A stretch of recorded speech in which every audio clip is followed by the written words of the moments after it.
Ever notice how some people just like sail through relationships, Mm. while others always seem to be in the middle of some drama? It's wild, right? Yeah, it really is. It makes you wonder, what's the deal? Right. So get this. Apparently, those experiences we had way back when, like with our parents or whoever raised us, they can actually have a massive impact on how our love lives turn out later on. It's true. So today, we're going to unpack all of that. We're going deep into the world of attachment theory. Ooh, attachment theory. Juicy stuff. I know, right? We're going to figure out how those bonds we formed as kids can totally shape our romantic relationships as adults. Absolutely. It's like this hidden blueprint that affects how we approach intimacy. Pretty fascinating, right? Okay, so just to be clear, we're talking about the bonds we had with our parents or like main caregivers, right? Exactly. Yeah. And like, how do those early relationships actually affect how we handle romance years later? It's kind of crazy to think about. I know. Basically, those early relationships, they set the stage for what we expect from others, especially in intimate relationships, and they influence how we behave in those settings. Makes sense. Researchers have mapped out these patterns into three main attachment styles: secure, anxious, and avoidant. Ooh, categories. I love Ooh, categories. it helps us make sense of things. Yeah. Anyway, each style has its own unique quirks and perks when it comes to love and all that connection stuff. Okay, so let's unpack these attachment styles. First up, secure attachment. I've heard people call it like the gold standard of attachment styles. Why is that? Secure attachment. Well, imagine it like the bedrock of those rock solid, fulfilling relationships. People with this style usually feel super comfortable with intimacy. Like it doesn't freak them out. Not at all. They trust their partners, they're good No. communicators, and they know how to set healthy boundaries. Healthy boundaries, key. Totally. They have this awesome inner compass that just guides them towards good, healthy relationships. So it sounds like they're good with being close, but they're also cool with being independent. Like they found that sweet spot. Nailed it. That's the balance, right? Exactly. But what about those of us who maybe didn't have the like picture perfect childhood? Where do we fit in with all this attachment stuff? That's where those other styles come in. Anxious and avoidant. Gotcha. Anxious attachment, now that one's usually all about like this deep fear of being abandoned. People with this style, they're always looking for reassurance, and they often need tons of validation in their relationships.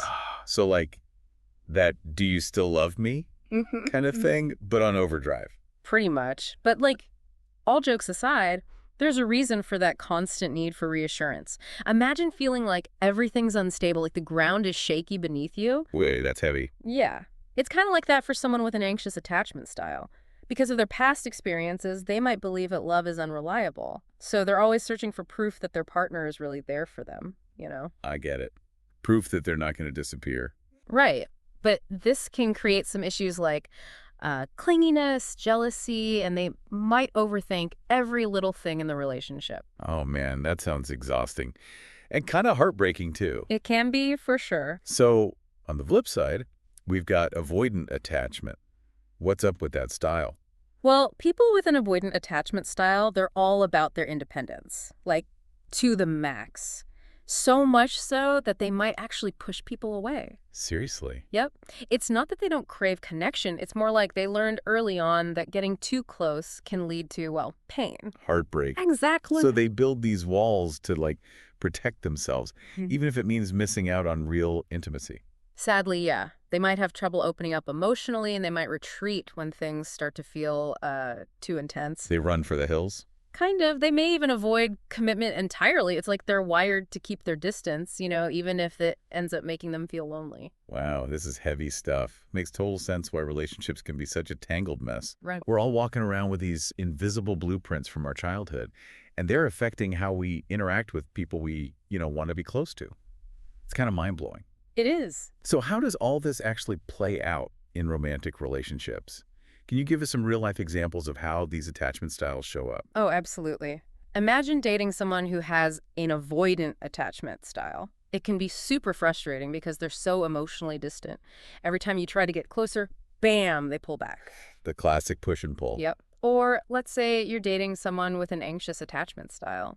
You might find yourself constantly reassuring them, which, let's be honest, can be really draining after a while. Yeah, it's like you're speaking totally different love languages. That's a great way to put it. So understanding these patterns can help us figure out why we clash with some partners and click with others. It's like a missing piece of the puzzle. It really is. But here's the big question. Can we change our attachment style? Like, are we stuck with whatever we developed as kids?